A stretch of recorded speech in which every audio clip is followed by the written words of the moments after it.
Hoje eu vou falar um pouquinho para vocês sobre como eu oriento o meu time, como que eu também trabalho pensando sempre na gamificação da jornada do nosso trabalho.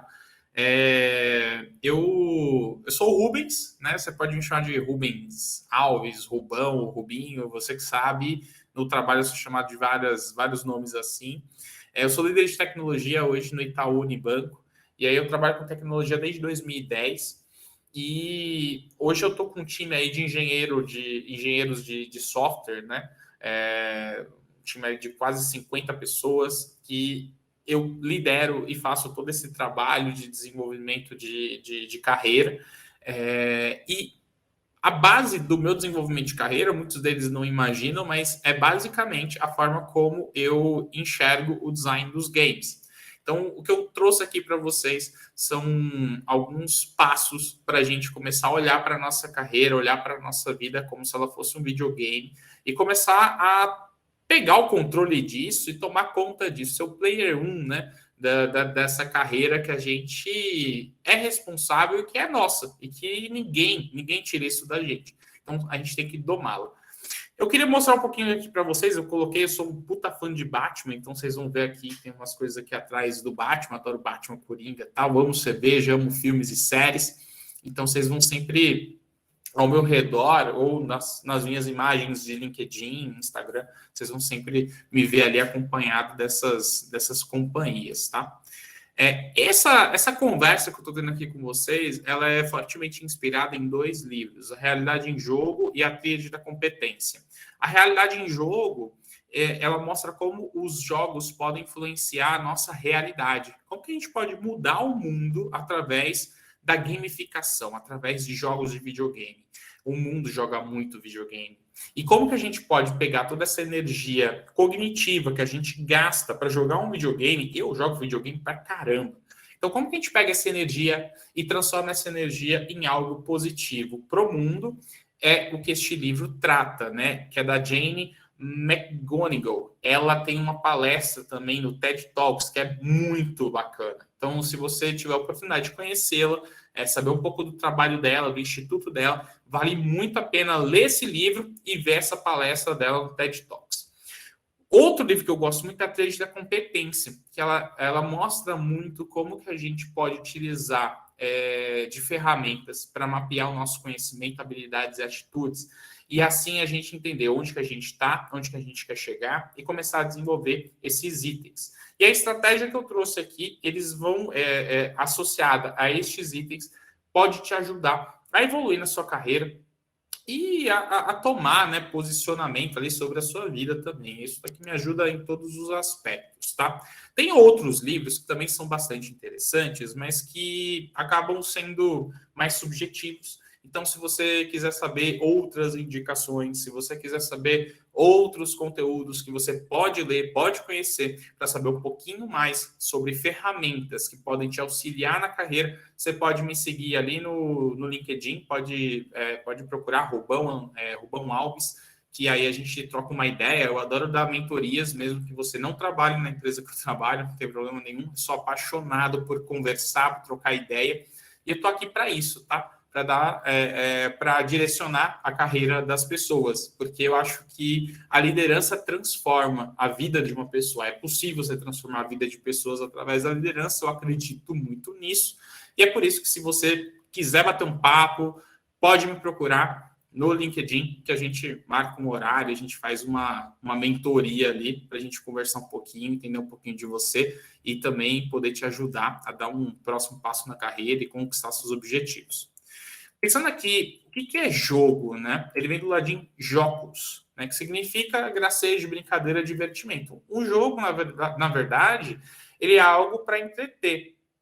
Então, se você pegar dados históricos, né, da antiga Grécia e tal, muitas vezes os jogos eles foram utilizados para fazer com que as pessoas não se preocupassem com os problemas da sociedade daquele momento. Então, os jogos, muitas vezes, eles eram utilizados aquele famoso pão e circo, né? Então tinha a questão do teatro, né? Da música e também os jogos. Os jogos ajudavam as pessoas, os governos, no caso, a manter as pessoas contidas com entretenimento e fazer com que elas não reclamassem dos outros problemas, dos outros aspectos gerais da sociedade naquele momento.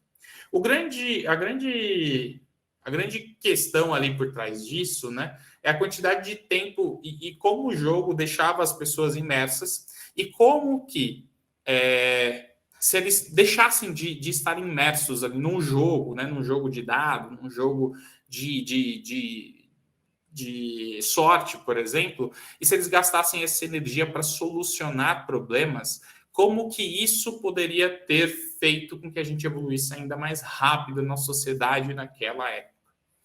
E aí, a pergunta que eu faço e a provocação que eu faço é: como que essa energia que é gasta hoje no mundo poderia ser utilizada para desenvolver as pessoas melhor?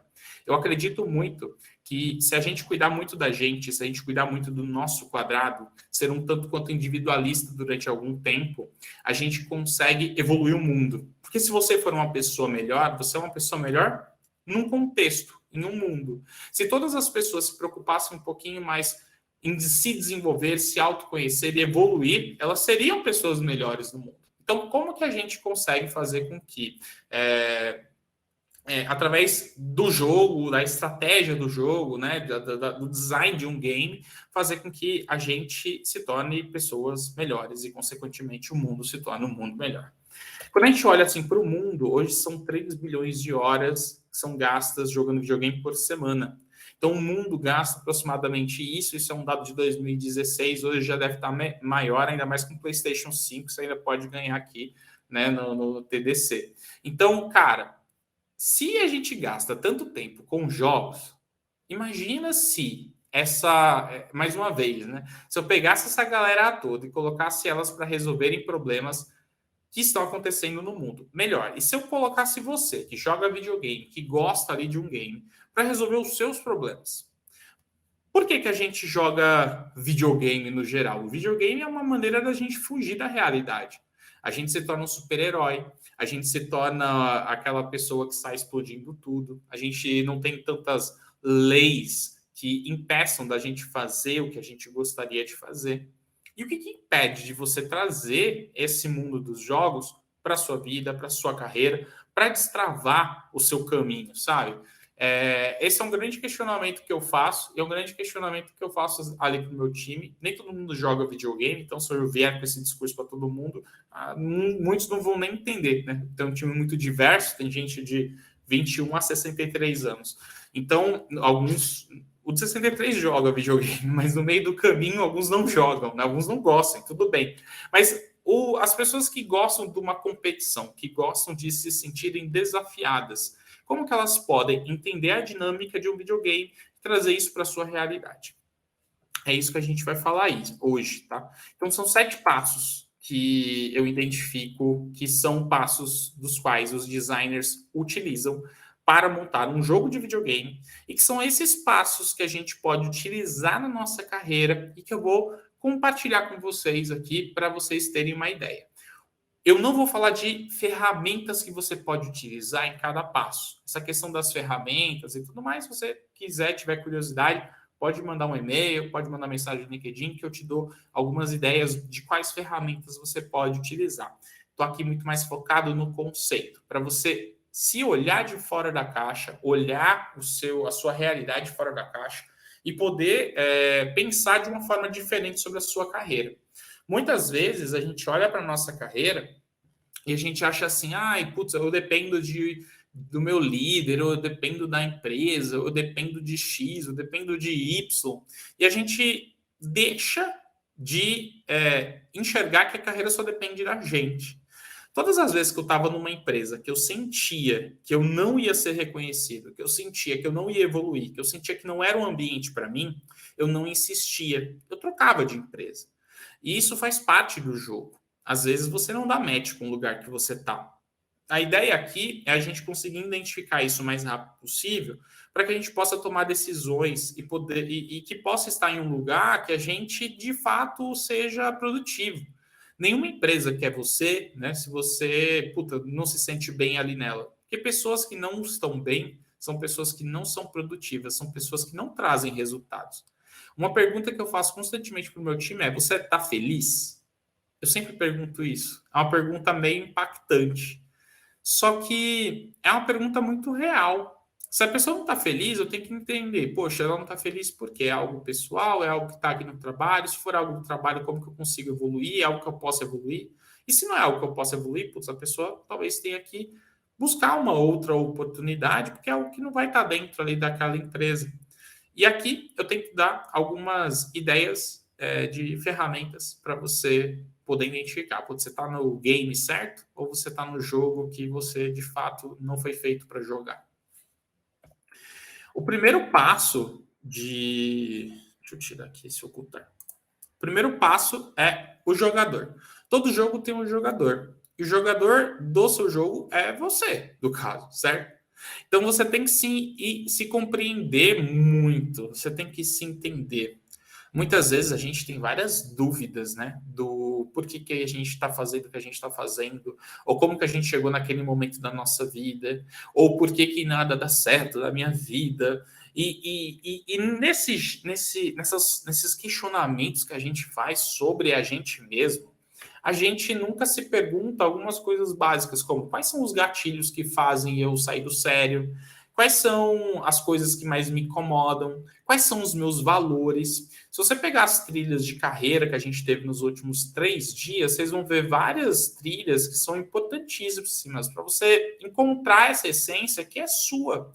Às vezes você está numa empresa que os valores não estão nem aí com os valores que você tem. E aí você está no lugar errado. Então não adianta o trabalho excelente que você faça, não adianta você se dedicar, você vai se tornar uma pessoa frustrada. Então entender o jogador, montar um mapa de si mesmo, entender quem você quer ser, quem que você vai ser no final do jogo, quando der assim, tipo, puta, parabéns, você venceu. Isso é super importante para que você consiga entender se você está, de fato, jogando o jogo certo. Se você está no lugar que você tem condições de vencer ou não. Tá? Então, o autoconhecimento ele é muito importante. Tem vários livros, tem várias formas, várias ferramentas de você encontrar este autoconhecimento. Eu não acredito que existem padrões também ou fórmulas mágicas. Eu acho que cada um tem uma forma de se encontrar, seja fazendo terapia, lendo um livro, fazendo um teste. Poxa, isso aí é o seu jeito de se encontrar. Mas se encontre o mais rápido possível. Se eu tivesse me encontrado quando eu tinha 21, 22 anos, eu acho que hoje eu estava em um outro momento de carreira até. Hoje eu estou com 31. Eu acho que é muito sadio a gente ter essa perspectiva de nós mesmos. Entender o jogador, as limitações dele, entender o que ele faz de melhor e investir em um lugar, em um jogo, onde esse jogador faça de fato a diferença. O segundo passo é entender o adversário. Quando a gente está jogando alguma coisa, sempre tem um adversário, né? Sempre tem alguém que a gente está jogando contra. Na vida, eu fui aprendendo que eu não tinha nenhum adversário que não fosse eu mesmo. Eu sempre fui o meu pior adversário. Porque muitas vezes, por exemplo, eu era aquela pessoa que ficava me comparando com os outros. Eu era aquela pessoa que ficava colocando nos outros as culpas dos meus problemas. E eu não tomava as decisões ideais, as decisões corretas para eu poder fazer uma mudança de fato da minha vida. Enquanto eu fazia isso, minha vida ela meio que girava num loop eterno de problemas e procrastinação e tudo mais. Quando eu entendi que o principal adversário da minha vida era eu comecei a tomar atitude sobre ela. Eu comecei a fazer coisas que eu não imaginava que era possível que eu fizesse. E quando você está jogando videogame, você não fica olhando assim, ai, aquele ali é meu adversário, não sei o que. Não. Você olha para o problema e você tenta resolver. E por que na sua vida pessoal é diferente? Por que você fica se comparando? Por que você não olha para dentro de si, entende quais são os problemas e tenta se resolver? A partir do momento que a gente olha para dentro e a gente consegue entender quais são os nossos problemas, o que a gente precisa evoluir como pessoa e como profissional e trata eles, consequentemente, a gente acaba evoluindo na carreira, a gente acaba amadurecendo, a gente acaba ganhando uma senioridade muito grande. Então, entender que o adversário é você. unicamente você, e que é contra você, a luta diária que você tem, é uma das principais ferramentas alicerces para você poder entender muito bem o jogo que você está jogando. O terceiro passo é interatividade. Eu adorava o U. Eu nunca consegui, eu não sei quantos anos vocês têm, eu já tenho 31 anos, mas no passado, quando, dependendo da pessoa, não vai fazer ideia que isso existia, mas tinha esse programa de TV que passava na manchete, que você ligava para duas crianças, né, adolescentes na época, era tipo a Priscila e o Yudi daquela época, e você podia jogar um videogame onde você tinha uma interação ali pelas teclas do telefone, e essa interação permitia que você virasse o carrinho e tudo mais, e fosse ganhando ali prêmios conforme você ia evoluindo no jogo. Era uma baita interatividade. Hoje a gente precisa da interatividade, a gente ama rede social, a gente ama estar ali em um jogo e ser reconhecido pelo ranking que a gente está. A gente ama essa questão social da troca. Hoje, em uma das palestras, eu ouvi muito sobre a questão do carcarejar, tipo, mostrar o trabalho que você está fazendo. Então, qual que é o lance aqui? Como que você se torna interativo? Como que o seu trabalho se torna interativo? Como que você mostra o que você está fazendo de uma forma positiva, não expositiva, para que as pessoas saibam que você é responsável por determinada coisa, que você foi responsável por determinado resultado? Como que você não se fecha, não se enclausura e não faz com que as pessoas deixem de enxergar o seu potencial e o quanto você consegue contribuir com a empresa, porque você simplesmente é um pouco mais retraído, ou tímido, ou quieto, ou porque você acha que aquilo foi um trabalho do grupo, e às vezes foi, mas você teve uma participação importante nisso. Você precisa entender a sua participação e você precisa entender dentro da sua empresa como as coisas funcionam, buscar entender isso de uma forma, né, amigável, para que você possa mostrar para as pessoas, ter uma interação, seja interativo, torne o seu mundo interativo, torne as suas entregas interativas, mostre o seu resultado, mostre o seu valor. Aqui entra a interação, tá? Quarto passo, entender as regras. Às vezes, eu tenho um time bem diverso, como eu comentei, eu tenho várias pessoas muito jovens. E eles têm um lance que é um pouco complexo, que é, por exemplo, eu tenho 6 meses de casa, eu fiz 2 coisas. Eu acho que eu estou pronto para uma promoção, por exemplo. Mas existem algumas regras para eu poder conseguir promover uma pessoa. E não são regras minhas, são regras da empresa. E algumas regras são minhas também, porque eu também tenho alguns limites dentro do meu time. É importante você entender quais são as regras de onde você está. Eu estou jogando agora esse Assassin's Creed Valhalla, eu não sei pronunciar muito bem, que é sobre a história dos vikings. Eu acho interessantíssimo o Assassin's Creed, porque eles fazem uma representação histórica não muito, assim, fiel quando você pensa em arquitetura. A história não é muito fiel, porque naquela época não tinha viagem no tempo e tudo mais, mas eu gosto bastante do conceito do jogo. E esse jogo em específico, ele é bem diferente quando eu fui jogá-lo, porque ele implementou algumas regras de física. Então, por exemplo, quando você recebe um golpe, às vezes você fica baqueado, você não consegue dar um outro golpe na mesma hora, ou você esquiva de um golpe, você não consegue esquivar várias vezes. Uma hora alguém te pega com esse golpe. Isso exige que você trabalhe a sua mentalidade e a sua agilidade para que você consiga responder à dinâmica do jogo.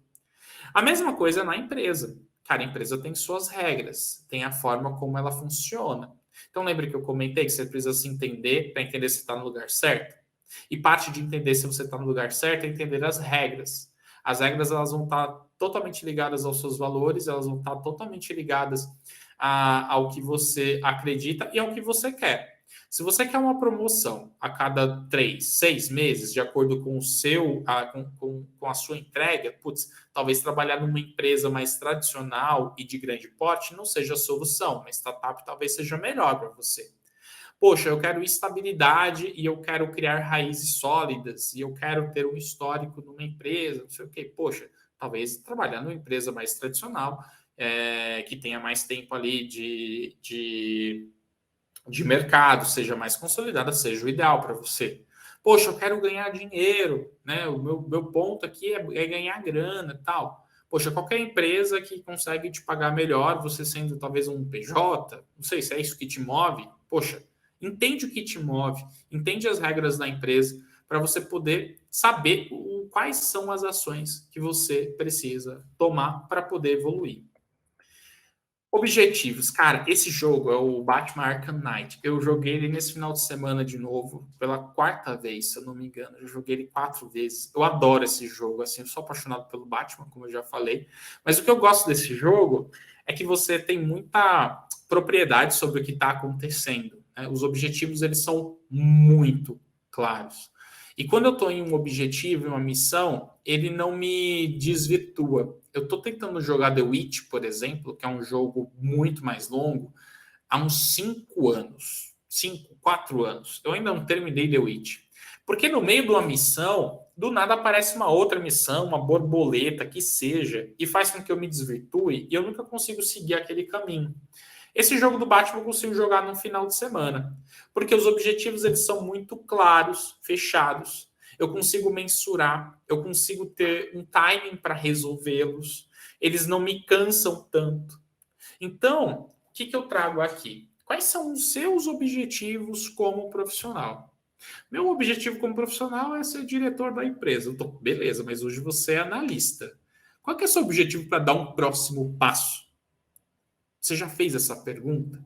O que você precisa para ser o melhor analista da sua área? Se você é uma pessoa júnior, quem são os plenos da sua área? O que eles fazem? E o que você ainda não está fazendo do que eles fazem? Monta uma lista de objetivos para você começar a fazer o que eles fazem. Você quer ser ainda melhor? Faz uma lista do que os seniors fazem. Qual que é o grau de maturidade, de hard skill desses seniors? Se você for um júnior, faz essa lista. Marca o que você faz bem, o que você faz mais ou menos e o que você não está fazendo. Chama a sua liderança e mostra, olha, eu gostaria que você me desse a oportunidade de atuar nessas atividades para poder evoluir. Qual que é o plano? Como que a gente pode colocar objetivos mensuráveis e claros aqui para a gente poder atingir este nível de maturidade? Só o fato de você fazer algo neste sentido já te demonstra uma certa maturidade, porque você vai ter uma autocompreensão muito grande. Poucas pessoas têm essa autocompreensão. Essa listinha é algo que eu peço para todo mundo que trabalha aqui comigo, que é para se entender. Às vezes a gente se coloca numa bolha de objetivos e a gente acha que a gente está atendendo todos os objetivos. Mas, na verdade, a gente está numa Gotham City que está domada assim, por um monte de vilão e a gente está batendo nos assaltantes ali da rua, que eles não estão fazendo, assim, estão fazendo mal, mas faz o que não significa nada para o jogo. Tem objetivos maiores para serem alcançados. Então, não perde tempo gastando suas energias. Se você tem objetivos grandes, não perde tempo gastando sua energia nas coisas pequenas. Tenta fazer esse plano, tenta entender onde você quer chegar, quem que você quer ser. Procura as pessoas que sejam referências onde você quer chegar. Faz essa lista, tenta trabalhar com essa lista, tenta trazer para perto desafios que façam você chegar nesse objetivo. E aí, quando você começar a enfrentar e conseguir conquistar esses objetivos, que tem que ser também pequenos, né? Não precisa ser algo tão grande, mas putz, você não vai fazer uma transformação digital numa empresa, mas como que você, através de pequenas atitudes, faz? Você também vai se sentir melhor, você vai se sentir super reconhecido, e não só reconhecido, você vai se sentir bem, porque você está fazendo a diferença através de resoluções de problemas que são dores permanentes dentro da sua empresa e que você está resolvendo para que, não permanentes, né, mas são dores ali dentro da empresa e que você está fazendo de fato uma coisa boa para poder solucionar. O sexto passo, vencer, empatar e perder. Cara, minha carreira, ela não foi linear e ela também não foi uma ascendente. Ela teve altos e baixos. E o meu principal, acho que o que eu mais ganhei como profissional nos últimos anos foi quando eu comecei a entender que eu não precisava vencer sempre. Eu comecei a ver que muitas vezes empatar e perder não eram coisas tão ruins. Porque quando a gente empata, e aí empatar no trabalho, às vezes você está numa discussão e você não chega a uma conclusão, a pessoa também não, vocês fazem um match, por exemplo. Poxa, você aprendeu com aquela pessoa e aquela pessoa aprendeu com você e você aprendeu a fazer um match de coisas, por exemplo. Ou quando você pede, às vezes você pede, às vezes você quer alguma coisa que não vai dar certo, que não vai para frente, sua opinião não vai ser levada a sério ou não vai ser levada à frente pelo simples motivo de, às vezes, ela ser ruim mesmo. Às vezes a gente pode ter uma sugestão, uma solução ruim. Eu que trabalho com tecnologia, isso é super comum. Mas você não perde. Porque da próxima vez, você vai pensar 3, 4 vezes antes de levar uma solução para frente. Não porque você tem medo, mas porque você vai lembrar dos pontos que fizeram você perder aquela disputa anterior. Você vai começar a pensar um pouco mais no todo. Porque algo fez com que você não conseguisse atingir aquela meta daquele momento. Você vai começar a entender que, às vezes, uma derrota, ela ensina tanto quanto uma vitória. E você também vai entender que você não é perfeito, que tem horas que você vai perder. E quando você perder, como que você volta ao normal? Como que você é resiliente o suficiente para poder ser que nem o bambu, né? O bambu enverga, mas ele não quebra. Como que você se torna o bambu? Lembrei de uma piada muito ruim, agora fiquei um negócio da cabeça. E aí eu trouxe aqui o jogo do Pokémon, porque o jogo do Pokémon ele é um exemplo ótimo disso. Às vezes você perde, mas você não morre, não acabou sua vida, não acabou o seu jogo. Então, quando você perde no Pokémon, você vai lá, você se cuida, você se trata rapidamente com seus Pokémons, e aí você volta para as batalhas. Mas você volta com outra estratégia, você volta mais inteligente, você volta aperfeiçoado, você volta evoluído, você volta no momento certo para poder fazer aquela luta. E o sétimo e último item é uma coisa que as pessoas esquecem no meio da nossa trajetória. Eu também, às vezes, eu esqueço, vou ser sincero, às vezes eu fico tomado pela vontade de crescer, ou eu fico tomado pelo dia a dia, pelos problemas, eu esqueço de me divertir. E eu estou tentando fazer alguns exercícios para isso. No final de semana, eu estava estudando virtualização, Docker, Vagrant, e aí eu me reconheço. Ali, cara, foi muito divertido. Puta, eu montei um ambiente, eu consegui fazer uma aplicação rodar tal. Aquilo foi tão divertido para mim. E aí eu tento estimular que o meu time, e que eu mesmo comece a ficar muito contente e feliz pelas coisas que estão rolando no dia a dia. As coisas que estão fazendo com que eu esteja evoluindo de pouquinho em pouquinho. Então, independente do que você está passando, da situação, não deixa nada disso afetar quem você é. Não deixa nada disso afetar a sua personalidade, o seu dia, o seu humor e o seu objetivo final. Eu, há 10 anos atrás, era um vendedor ambulante. Eu vendia algodão doce na praia, vestido de personagem, vendia DVD pirata. Isso 11 anos atrás. E hoje eu estou numa posição de liderança em um grande banco. Não foi diversão o tempo todo. E eu deixei de me divertir em muitos momentos. Eu sofria muito. E hoje, talvez, eu voltasse no passado. E uma das coisas que eu falaria para o Rubens desse passado é para ele se divertir mais e aproveitar muito mais o processo. Porque no final das contas, é onde você, de fato, cresce, é onde ficam as lembranças. Para finalizar aqui, eu sou o Rubão Alves, vocês me acham no LinkedIn como Rubão Alves, Liderança e Tecnologia, no Instagram como Rubão_Alves. No Instagram eu falo sobre filmes e séries, não é sobre carreira, mas se quiser bater papo lá também eu adoro. Tem o meu site aqui, rubãoalves.com. E é isso, gente. Eu espero que hoje eu tenha conseguido ajudar vocês a apertar o start e dar um começo aí nessa jornada gamificada da carreira.